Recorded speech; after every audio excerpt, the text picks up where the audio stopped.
Hello student, this is Ankesh Shukla and from today's class we are going to start our chapter 4 double entry system. Now this chapter is actually started in our previous chapter when we were discussing accounting equation, right?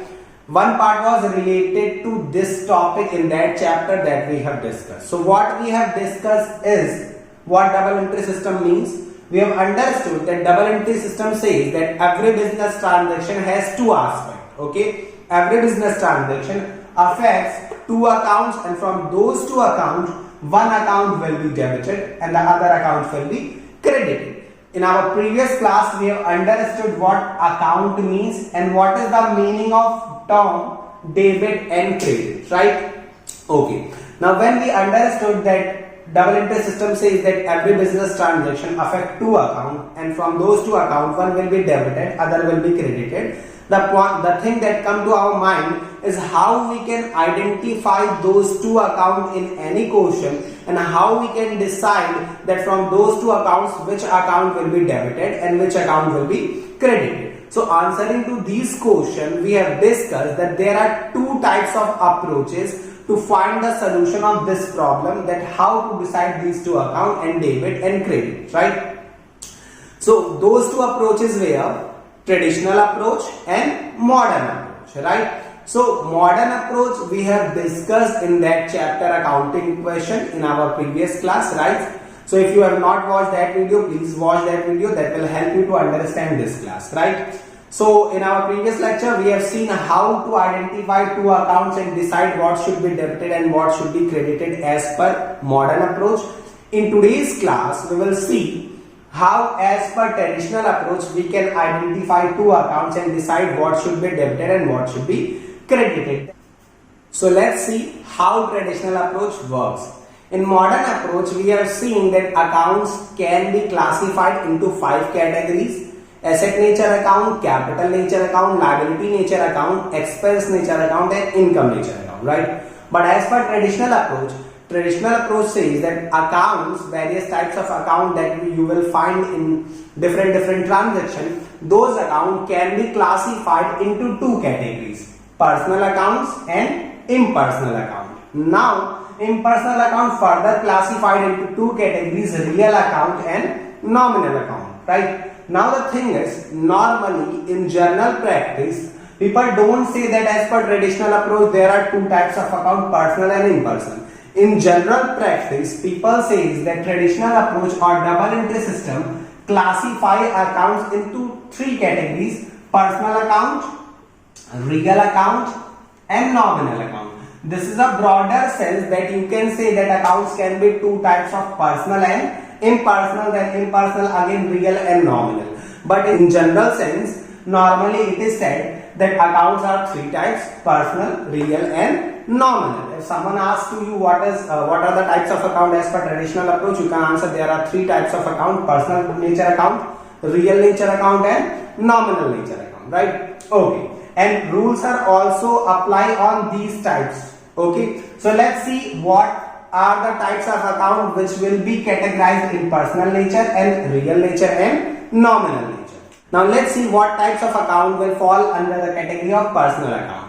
Okay, so in personal account, normally natural person's account will fall under the category of personal account. Say for example, Ram, Mohan, Sohan. Means if you are interacting with any person, if your business is selling or purchasing or dealing or making a transaction with any person, so that person will fall under the category of personal account. Okay, right. Let's take an example: goods sold to Ram, 5,000 rupees.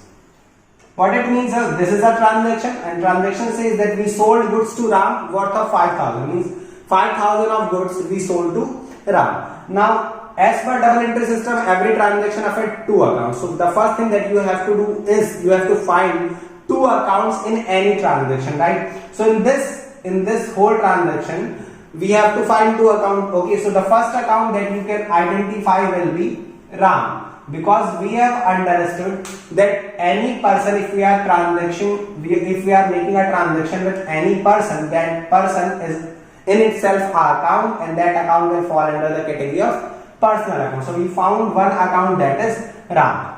Now what is the second type of personal account? Is artificial person account. Now artificial person account, what does artificial person means? Artificial person means account of any organization or institution. Means if you are dealing with, if you are making a transaction with any organization, so that organization will also fall under the category of personal account. Let's change the example. Goods sold to St. Basil's School. Now in this example, we have to again, in this transaction, we have to find two accounts. So the one account will be St. Basil School.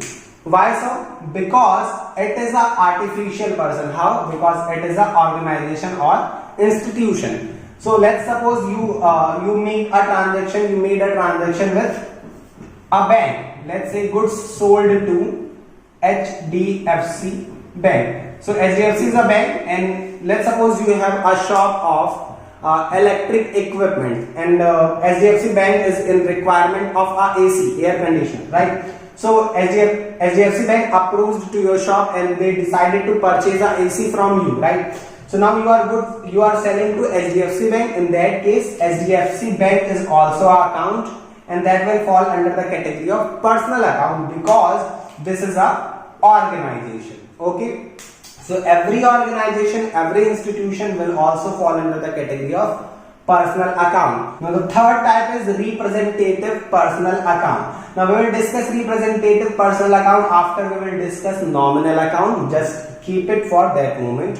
Okay, so if you want to summarize personal account, so you no need to remember all this, that there are three types in personal account as well: natural, artificial, and representative. For solving your question, the thing that you need to remember is in personal account you will categorize person and organization, and one is representative personal, that we will discuss, right? Okay, so I hope the what types of account will be categorized in personal account is clear to you. That funda is very simple. Any type of person's account will be personal account. Any type of organization account will also fall under the category of personal account.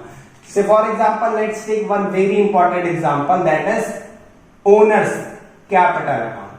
Whenever we are making a transaction with owner, means owner has given money to the business, that is capital. Owner has taken money from the business for his personal use, is drawing. Now these two are the transaction made by the owner, right? So in that case also there will be one account which will be owner's account, right? But what the thing is, no doubt owner is a person, right? And business is making transaction with owner. Remember one thing, we are studying accounting, and you are an accountant of business, you are not an accountant of owner. So every transaction we will see from the point of view of business, not from the point of view of owner, right? So as per business point of view, owner is a person who is making a transaction with the business. Owner is giving capital to the business. Owner is taking capital from the business. Owner is making drawing. So in this case, this is also a transaction, and from this transaction, owner is a person. So owner's account will be personal account, no doubt, right? But whenever owner will make a transaction, we will not write the name of owner the way we were writing the name of other parties. Okay, whenever owner will make a transaction, if owner will give something to the business, we will write capital account, and if owner withdraws something from the business, we will write drawing account. So I hope this point is clear to you. So I hope we are clear with personal account. What types of account will be categorized into personal category? Very simple, sir. Any person's transaction with any person will be classified in personal account. Transaction with any organization will be classified in personal account. Now we will come to the representative personal account after the nominal account. So let's see the second type, which is real account.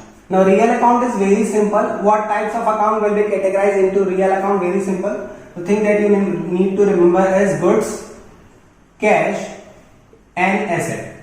These are the only three types of account which will be categorized into real account categories, right? If you are, let's take that example again. Goods sold to Ram. Now this is a transaction, no doubt. We sold goods for 5,000 rupees to Ram. In this transaction, we have to find two accounts, right? Okay. So see one thing, one account that you have seen at very first moment, that is Ram, because Ram is a person, and any person will be classified into person account categories, that is account. Okay. We find another account as well, that is goods. Okay, right. So we found two accounts in this transaction. In every transaction we have to find two accounts, and in this transaction we have find two accounts. First one is Ram, second one is goods. Ram is a personal nature account and goods is a real nature account, right? Okay. Same way, there are two more types which will be classified into real account, that is cash and asset. Let's say cash paid to Ravi. So in this transaction, the two accounts are, one is Ravi because he is a person, other one is cash. Okay. So I hope this point is clear to you. Every type of asset will also fall under the category of real account, whether that is tangible asset and intangible asset. We have already discussed in accounting terms chapter what is an intangible asset which we cannot touch. So for example, goodwill, computer software, trademark, patent, etc. Right? And what is tangible, sir? Building, land, plant, machinery, etc. Right? So I hope real account is also clear to you. The three words that you need to remember is every goods, cash and asset, all these three will be classified under the category of real account. Now let's come to what types of account will be categorized into nominal nature. Very simple.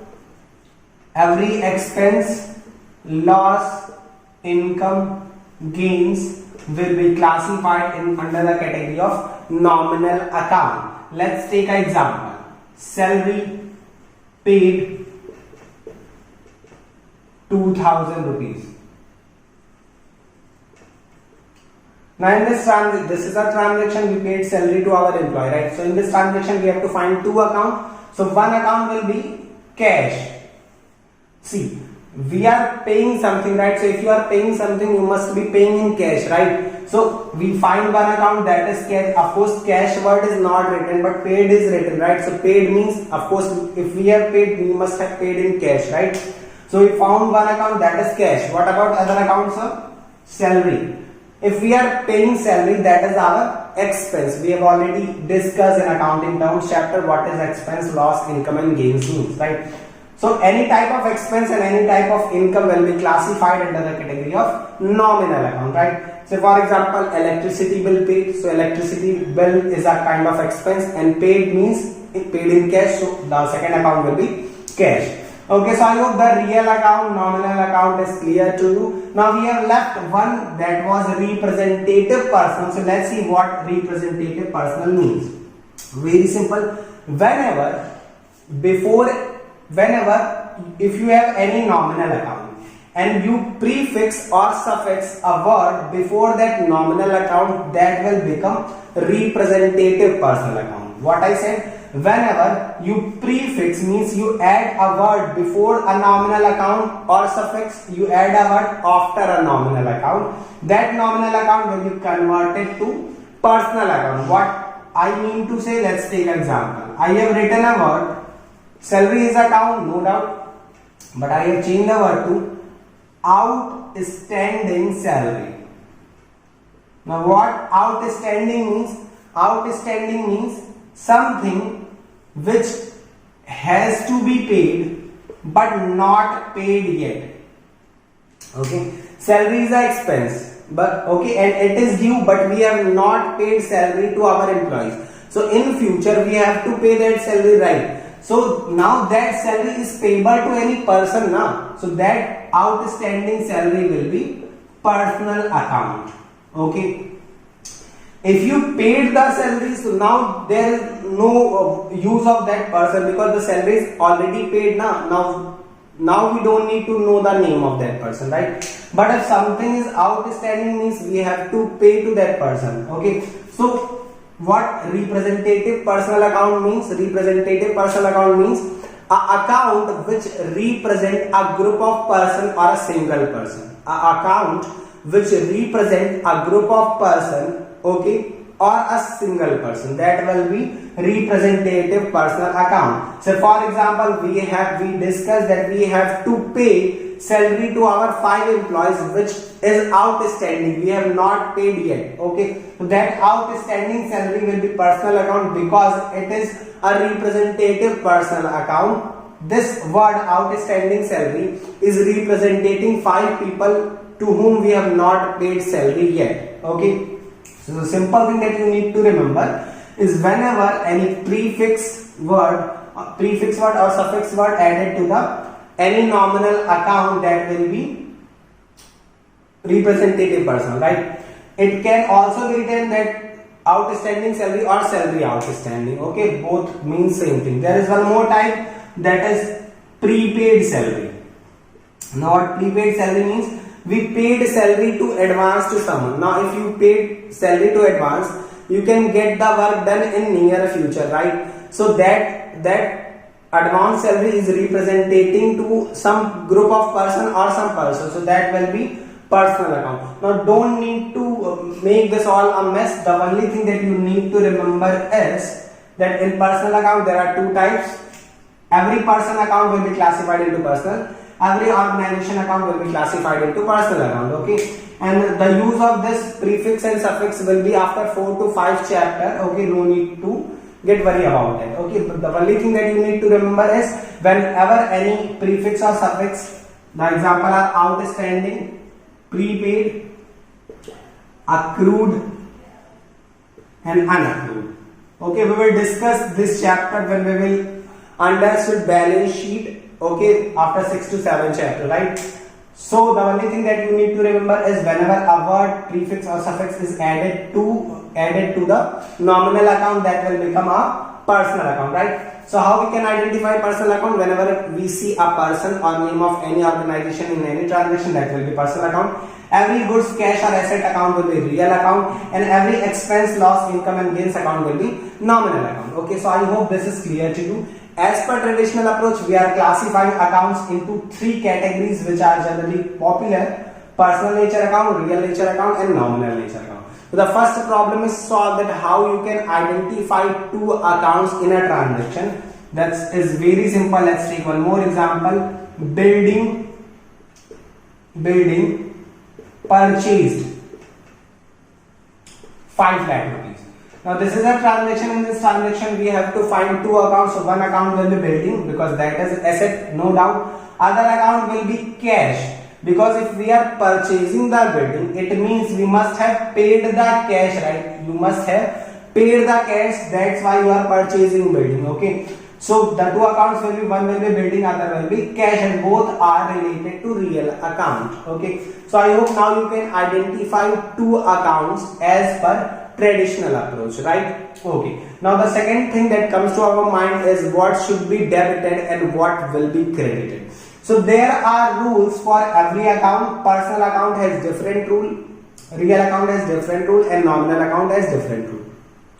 In modern approach, we have seen the very simple funda that whenever asset increase, it should be debited, whenever asset decrease, it should be credited. But in traditional approach, there are some rules that we need to follow. For personal account, there are different types of rule. For real account, there is different type of rule, and for nominal account, there are different type of rules. So let's see what are those rules. So these are the rules of various accounts. What is the rule of personal account? Debit the receiver and credit the giver. Debit the receiver and credit the giver. What it means, sir? Let's take the example. What we have taken the example is goods sold to Ram 2000 rupees. Now in this transaction we have to find 2 accounts. So one account will be goods, other will be Ram. Goods is a real nature account, okay, and Ram is a personal nature account. Now we have find the 2 accounts. What are the 2 accounts in this transaction? Now we have to decide what should be debited and what should be credited. So for real nature account you have to apply real nature's rule, and for personal nature account you have to apply personal nature rule. So what personal ledger rule says that debit the receiver and credit the giver. So now you have to find that in this transaction whether Ram is the receiver or Ram is the giver. So what it is written, goods sold to Ram, we are selling to Ram. So in this case Ram is a receiver, Ram is receiving goods, right? So Ram will be debited as per the rules. Now goods is a real nature account, so we have to apply not personal nature rule but real accounts rule. And what real accounts rule says, debit what comes in the business and credit what goes out from the business. Okay, so goods sold to Ram, we are selling goods to Ram. In this case goods is going out from the business. So what is the rule? Debit what comes in and credit what goes out. So in this case the goods is going out from the business, so we'll say credit what goes out, right? So we have finally concluded that two accounts will be goods and Ram will be debited and goods will be credited. So I hope this point is clear to you. Now what is the rule of nominal account? Nominal account rule says that debit all expenses and losses and credit all income and gains. Okay, so let's take an example for that one also. We have taken the example salary paid 2000 rupees. Now we paid salary to our employee, right? So in this transaction the first thing that we have to do is we have to find two accounts. So one account will be cash, because if we are paying, that must be we are paying in cash, right? And the other account will be salary, because every expense, loss, income and gain will be a account, right? Now we have to apply the rule to decide what should be debited and what should be credited, but the rule must be as per the account nature. So salary is a nominal account and nominal account rule says debit all expenses and losses and credit all income and gains. So what salary is for the business? Salary is a expense. So debit all expenses and losses. So salary will be debited, right? And what will be cash? Of course, if this is debit and so this will be credited. But let's compare this with the rule. Rule says debit what comes in and credit what goes out. When you will pay the salary, the cash will go out from your business. So credit what goes out. So this will be credited. So I hope that traditional approach is clear to you. Okay, so let's summarize the whole thing.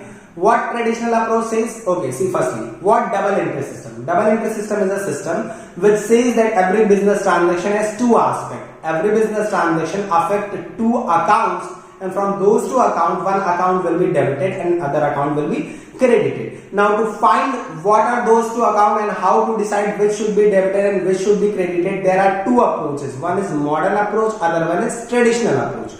Modern approach we have discussed in our previous class. And what traditional approach says? Traditional approach says that whatever account you will find, those accounts can be classified into three categories: personal account, real account and nominal account. What are the accounts which are personal account? Person, organization and representative personnel will be personal account. Real account, goods, asset and cash account will be real account. And what are the nominal accounts? All the expense, loss, income and gains account will be nominal account. Okay, so with the help of this we can find those two accounts in the quotient, right? Now after finding the quotient we have to apply the rules of debit and credit. So what are the rules for personal account? Rule is debit the receiver and credit the giver. For real account, debit what comes in the business and credit what goes out from the business. And for nominal account, debit all expenses and losses and credit all income and gain. So I hope now the double entry system, modern approach of accounting, traditional approach of accounting, both are very clear to you, right? Now last thing, these rules, that rule of personal, real and nominal, is also known as golden rules of accounting. These are the golden rules of accounting. If someone asks you what is golden rules of accounting, you will describe this. Okay, right. So we have understood double entry system. We have seen the modern approach, traditional approach of finding those two accounts and deciding what should be debited and what should be credited. So this chapter is finished. In our next chapter, that is journal, we will see the practical application. Means we have understood the concept. Now we have to solve the question, solve the transaction, right? So revise these things and we will meet in the next class.